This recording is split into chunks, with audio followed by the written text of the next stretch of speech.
দিনে দিনে চিকিৎসকদের উপর হামলার ঘটনা বেড়েই চলছে।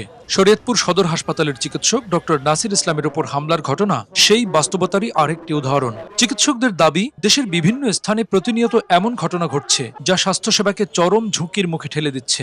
আর চিকিৎসকরা যদি নিজ কর্মস্থলে নিরাপদে কাজ করতে না পারেন, তাহলে দেশের পুরো স্বাস্থ্য ব্যবস্থাই ভেঙে পড়বে। কোনো অবস্থাতেই ওই রোগীর ভালো চিকিৎসা সেবা দেওয়া সম্ভব নয়। এমন পরিস্থিতির প্রতিবাদে সোমবার দুপুরে জাতীয় প্রেস ক্লাবের সামনে মানববন্ধন কর্মসূচি পালন করেন ডক্টরস অ্যাসোসিয়েশন অব বাংলাদেশ ড্যাবের নেতাকর্মীরা। মানববন্ধনে অংশ নিয়ে বক্তারা বলেন, সংকটময় প্রতিটি মুহূর্তে চিকিৎসকরাই সবার আগে মানুষের পাশে দাঁড়ান।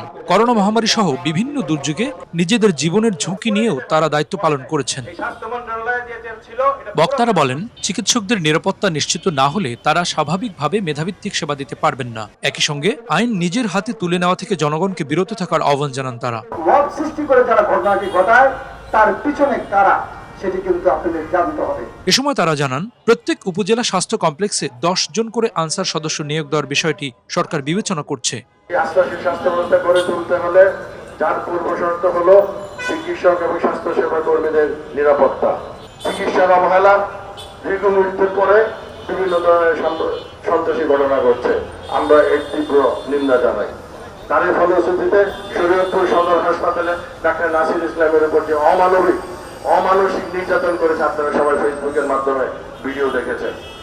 একজন চিকিৎসক যদি অন্যায় করে তার বিরুদ্ধে তদন্ত হতে পারে, তার বিরুদ্ধে ব্যবস্থা নেওয়া হতে পারে।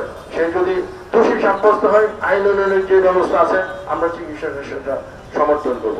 কিন্তু আইন নিজের হাতে তুলে নিয়ে চিকিৎসকদের নির্যাতনের মাধ্যমে, স্বাস্থ্যকর্মীদের নির্যাতনের মাধ্যমে জীবন মৃত্যু সন্ধিক্ষণ আইসিইউতে পাঠাবে, এটা কোনোভাবেই কাম্য নয়।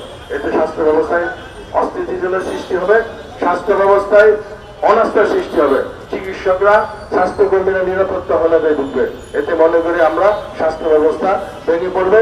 ডক্টর ফরহাদ হালিম ডোনার বলেন, দেশের স্বাস্থ্য খাতের নানা দুরবস্থার পেছনে অন্যতম কারণ লোকবল সংকট। তার দাবি, গত এক মাসই ছোট বড় মিলিয়ে চিকিৎসকদের উপর অন্তত 28টি হামলার ঘটনা ঘটেছে। এই পরিস্থিতি আর চলতে দেওয়া যায় না। তিনি আরো বলেন, যেমন রোগীদের সুরক্ষা আইন প্রয়োজন, তেমনি চিকিৎসকদের নিরাপত্তা আইনও জরুরি। পাশাপাশি হঠাৎ করে হামলার ঘটনা বেড়ে যাওয়ার পেছনে কোনো গভীর ষড়যন্ত্র রয়েছে কিনা সেটিও খতিয়ে দেখার আহ্বান জানান তিনি। আপনার করোনার সময় ডাক্তারদের অবস্থা জানেন? ডাক্তাররা রোগী দেখতো, নিজে বাসায় যেত না, কারণ তার ছেলে মেয়ে যেতে করোনা না হয়, কিন্তু রোগীকে দেখতো। হামসা টিকা দেওয়া হয়নি বা হামসা টিকা পাওয়া যায়নি, বাচ্চা মারাচ্ছে, তার জন্য ডাক্তার দায়ী, মার ডাক্তার। এই যে জিনিসটা, এটা কিন্তু লক্ষণটা খারাপ। এমনও হতে পারে একটা চক্র কোনোভাবে কাজ করতেছে, কারণ এখন বাংলাদেশ থেকে আমাদের পার্শ্ববর্তী দেশে বা বাইরে রোগী চিকিৎসা করতে যায় খুব কম। অতএব সেটাকে বাধাগ্রস্ত করার জন্য করা হচ্ছে কিনা সেটা আমাদের চিন্তার বিষয়। কেন হঠাৎ করে এরকম একটা পর একটা ঘটনা করে যাচ্ছে? আমরা চিকিৎসা সুরক্ষা আইন যেমন চাচ্ছি, রোগী সুরক্ষা আইনও চাচ্ছি। কারণ এই অবস্থা যদি চলতে থাকে, ভবিষ্যতে কি হবে? আজকে কোনোভাবে একটা খারাপ রোগী গেলে ডাক্তার তার নিরাপত্তার স্বার্থে হয়তো বলে যে ভাই এখানে হবে না, আপনার অমুক জায়গায় যান। তার মানে কি হবে? তার মানে একটা পরিস্থিতি ভয়াবহ আকার ধারণ করে। গার্মেন্টস এর জন্য ওটা কি বলে না, গার্মেন্ট পুলিশ আছে, শিল্প পুলিশ। আপনার স্বাস্থ্য খাতের যে অবস্থা চলতেছে, আমাকে স্বাস্থ্য খাতের জন্য আলাদা পুলিশ বাহিনী তৈরি করে।